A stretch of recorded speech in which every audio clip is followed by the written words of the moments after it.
Je m'appelle Alice Carter et ce que je m'apprête à partager a complètement changé ma perception de la prière et de la réalité elle-même. Avant mon expérience de mort imminente, je me considérais comme une chrétienne tiède. Je fréquentais l'église de temps en temps et priais principalement lorsque j'avais besoin de quelque chose. Cependant, tout cela a changé profondément le 12 octobre 2023, lorsque j'ai vécu quelque chose qui a transformé ma compréhension du véritable pouvoir de la prière. Cette journée a commencé comme n'importe quelle autre. C'était un matin ordinaire de jeudi et je me rendais à l'hôpital, où je travaille en tant que thérapeute respiratoire. Ma tasse de café était dans le porte-gobelet de la voiture et mon esprit était occupé par les préoccupations de la journée, surtout par ce qui m'attendait lors de mon prochain quart de travail. Le soleil d'automne se levait à l'horizon, projetant de longues ombres sur la route. Je me souviens avoir pensé à mes patients, en particulier au petit Tommy du service pédiatrique qui luttait contre une grave crise d'asthme. Je ne savais pas, cependant, que quelque chose d'impensable était sur le point de se produire. Je n'ai pas vu le camion arriver. J'ai appris plus tard que le conducteur s'était endormi au volant après avoir travaillé un double quart de travail. Le semi-remorque a traversé la berme centrale et est entré en collision frontale avec ma voiture. L'impact a été dévastateur et les secouristes qui sont arrivés sur les lieux ont rapidement pensé que personne n'avait survécu. Pour eux, j'étais déjà morte. Je suis restée sans vie pendant 7 minutes et 42 secondes, mais pendant ce temps, il y a eu une éternité de découvertes qui changerait à jamais la façon dont je voyais la prière, la foi et la réalité. Surprenamment, le moment de l'impact n'a pas été douloureux. Ce n'était pas douloureux comme on pourrait l'imaginer. Au lieu de cela, il y a eu un éclat de lumière aveuglante, suivi de la sensation d'être tiré vers le haut. Et alors, une paix absolue m'envahit. Une paix si profonde, si sereine, que rien d'autre n'avait d'importance. C'était comme si toutes mes préoccupations, toutes mes peurs et fardeaux que j'avais portés tout au long de ma vie se dissolvaient simplement et je me sentais complètement libre. Je me suis retrouvée dans un endroit que je ne peux décrire que comme un espace entre les espaces. Ce n'était pas le paradis traditionnel, avec des nuages et des portes dorées, mais plutôt une dimension de pure conscience, où tout devenait simultanément clair et transcendant. La meilleure façon d'expliquer cela serait d'imaginer être à l'intérieur d'une tapisserie vivante de lumière, où chaque fil représentait une prière prononcée quelque part dans le monde. C'est alors que j'ai vu les prières. Elles n'étaient pas seulement des mots ou des pensées, elles étaient des flux réels d'énergie, visibles et tangibles. Chaque prière apparaissait comme une combinaison unique de lumière et de couleurs, pulsant avec un rythme et une intensité qui lui étaient propres. Certaines étaient intenses et concentrées, comme des rayons laser traversant la structure de la réalité. D'autres étaient plus douces, dispersées, comme des vagues ondulant doucement vers l'extérieur. C'est à ce moment-là qu'une présence est apparue à mes côtés. Ce n'était pas un ange au sens traditionnel, mais plutôt un être de pure lumière, qui se présenta comme Gabriel. Sa voix ne venait pas de mes oreilles, mais résonnait directement dans ma conscience. « Tu as été choisi pour témoigner de cela, » dit-il, « car ta compréhension doit grandir, et à travers toi, d'autres apprendront. » Gabriel me guida vers ce qui semblait être une vaste salle de contrôle cosmique où je pus observer comment les prières interagissaient réellement avec la réalité physique. C'était comme observer un central téléphonique divin où l'énergie spirituelle était convertie en effet tangible dans le monde matériel. Gabriel m'instruisit de concentrer mon attention sur un flux particulier de lumière. Une prière offerte par une mère au Brésil, demandant la guérison de son enfant malade. Ce que j'ai vu était extraordinaire. L'énergie de la prière ne disparaissait pas dans l'éther, elle se transformait en une série d'événements et de coïncidences dans le monde physique. J'ai vu comment elle influençait les pensées d'une médecin qui se souvint soudainement d'un cas similaire datant de plusieurs années, ce qui conduisit à un diagnostic crucial. J'ai aussi vu comment la prière renforçait le système immunitaire de l'enfant au niveau cellulaire et comment elle créait une réaction en chaîne d'aide et de soutien générée par la prière communautaire. Gabriel m'expliqua que la prière n'est pas seulement une question de demande, c'est une manière de participer à la force créative fondamentale de l'univers. Lorsque les humains prient, ils ne font pas simplement des demandes au ciel, mais ils sont activement impliqués dans la structure quantique de la réalité.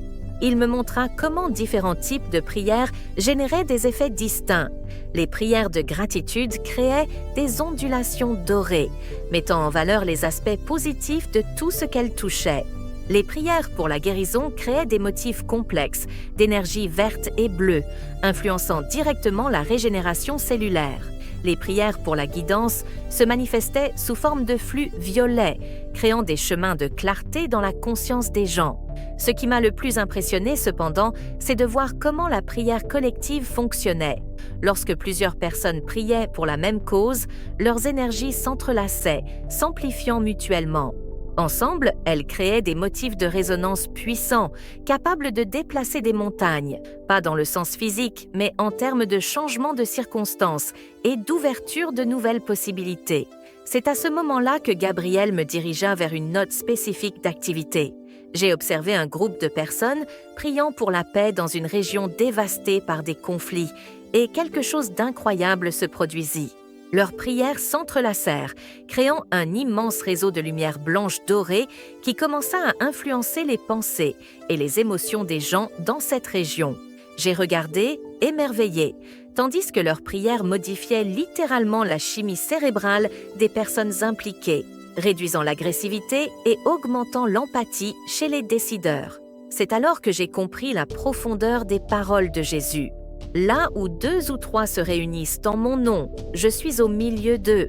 Gabriel m'expliqua que la puissance de la prière collective génère une résonance qui ouvre des canaux pour l'intervention divine, d'une manière que les prières individuelles ne parviennent pas toujours à faire.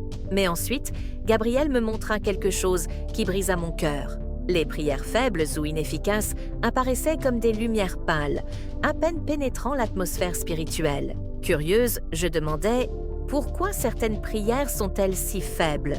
Gabriel répondit avec patience, me montrant des visions plus proches de différentes personnes en prière. Je réalisais que les prières les plus faibles venaient de sources variées, des prières faites sans véritable foi ou comme de simples répétitions vides de mots, des prières centrées uniquement sur soi-même, sans prendre en compte la volonté de Dieu ou le bien commun.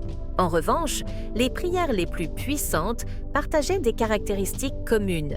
Elles étaient faites avec une foi authentique, alignée avec la volonté de Dieu, et venaient d'un lieu d'amour et de préoccupation pour les autres. Ces prières fusaient à travers l'atmosphère spirituelle comme des flèches de lumière, créant de puissantes vagues de changement dans la réalité. Gabriel me révéla alors quelque chose qui me laissa émerveillée. Une structure de lumière qu'il expliqua être le modèle de toutes les réponses possibles à toute prière. La prière ne change pas l'Esprit de Dieu, me dit-il, mais elle change ce qui est possible dans la structure du libre arbitre et de la loi divine. Lorsque les humains prient, ils ne convainquent pas Dieu d'agir différemment, mais participent activement au processus de création. J'observais comment les prières modifiaient ces structures de lumière, ouvrant de nouvelles possibilités et en fermant d'autres. C'était comme observer une partie d'échecs cosmique où chaque prière déplaçait des pièces qui affectaient de nombreux autres mouvements. Alors, Gabriel me montra quelque chose qui me coupa le souffle, mes propres prières passées.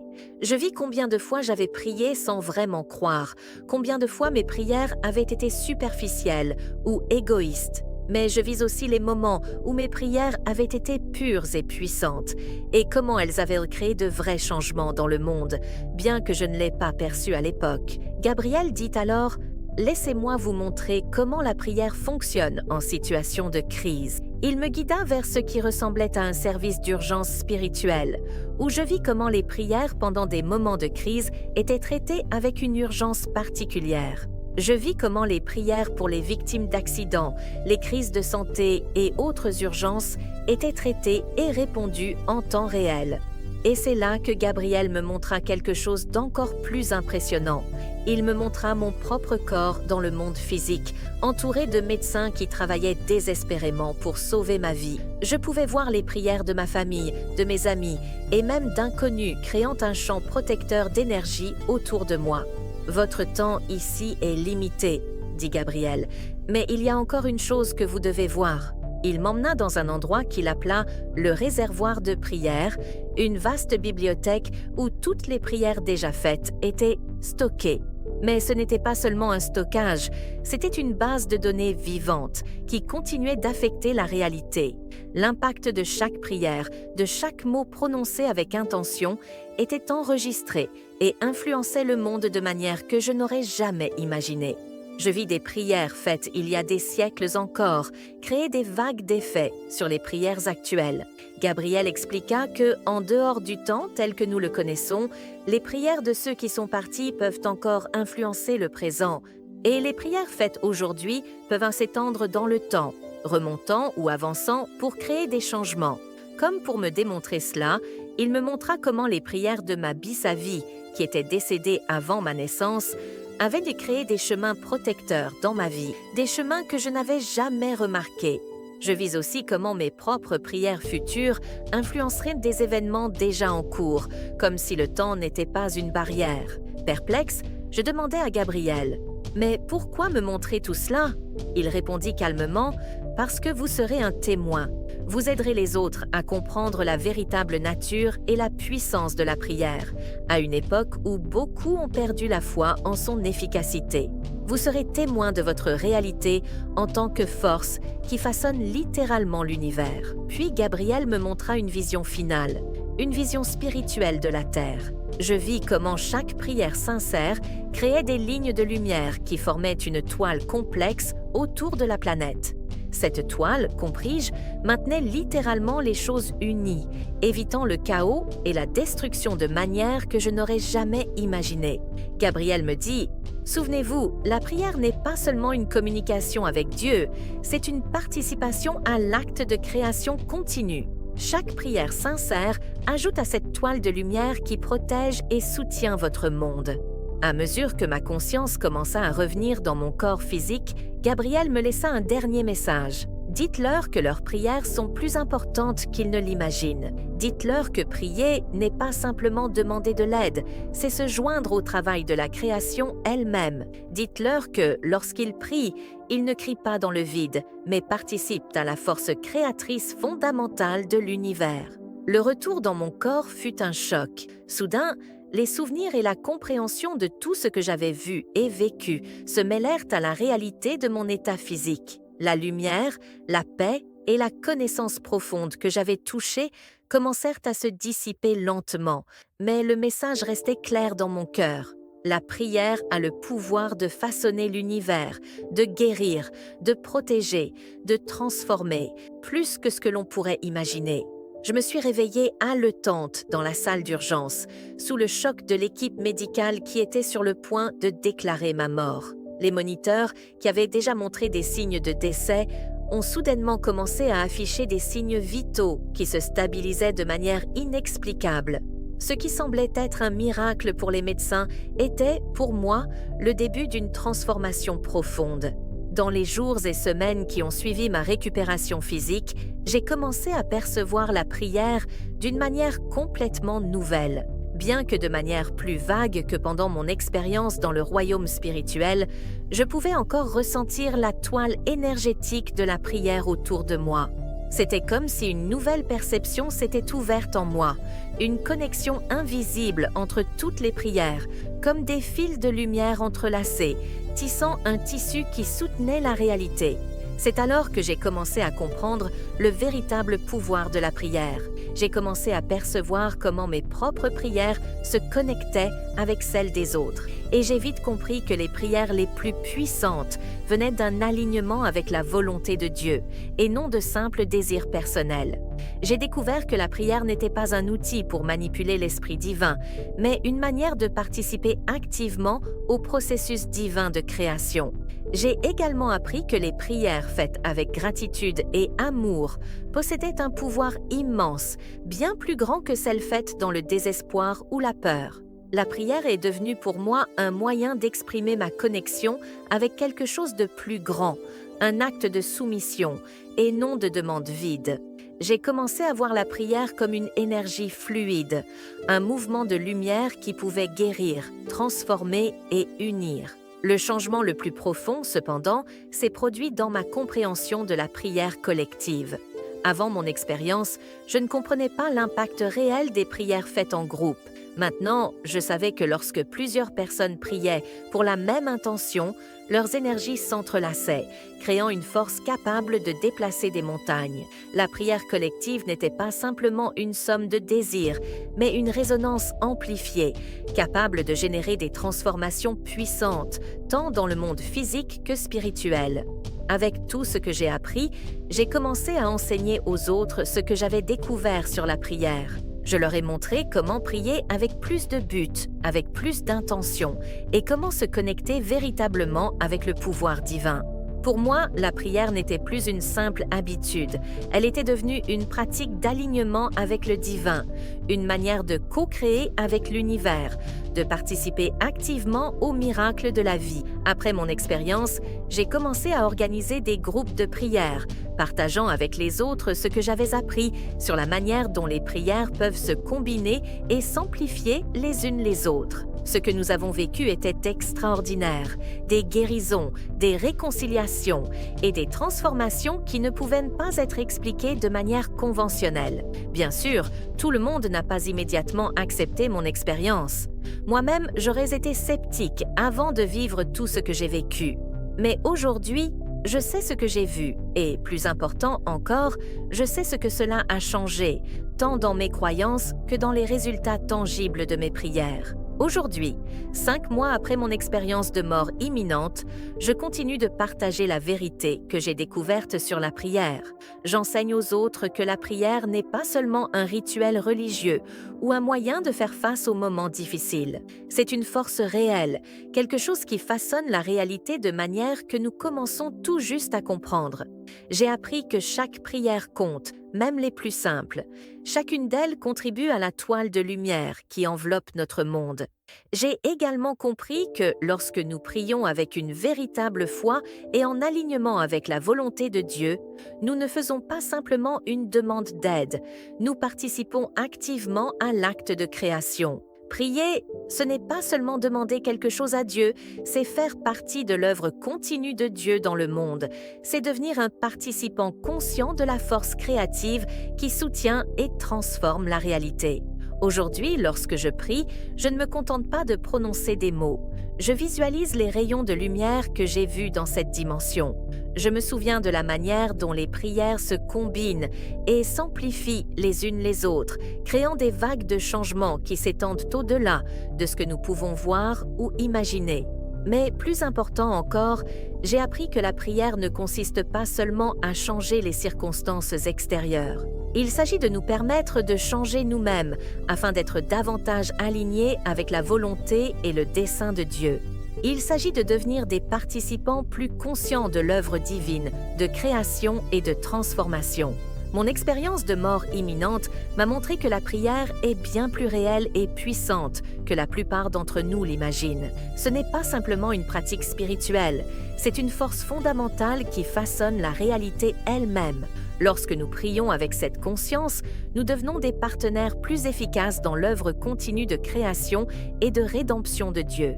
En partageant mon histoire, j'espère que d'autres comprendront ce que j'ai appris en 7 minutes et 42 secondes. Que prier n'est pas simplement parler dans le vide. Prier, c'est participer à la structure même de la réalité. Chaque prière sincère ajoute quelque chose à la toile de lumière qui enveloppe et protège notre monde. Lorsque nous prions, nous ne demandons pas seulement des changements, mais nous devenons une partie du changement lui-même. C'est mon témoignage, et je souhaite qu'en le partageant, d'autres viennent à comprendre l'immense pouvoir et la responsabilité qui nous ont été confiés. Le pouvoir de participer, à travers la prière, à la création et à la transformation continue de la réalité. En partageant cette expérience, je ne prétends pas avoir toutes les réponses, car il reste encore beaucoup de mystères dans la prière, de nombreuses choses que je ne comprends pas totalement. Mais je sais ce que j'ai vu, je sais comment cela m'a changé, Et je crois qu'à mesure que de plus en plus de personnes comprendront la véritable nature et le pouvoir de la prière, nous verrons davantage du royaume de Dieu se manifester sur terre, comme il est au ciel. Voici mon histoire, mon témoignage de la réalité de la prière, qu'il puisse aider d'autres à prier avec plus de foi, de compréhension et d'efficacité, en rejoignant l'œuvre divine de transformer notre monde à travers le pouvoir de la prière.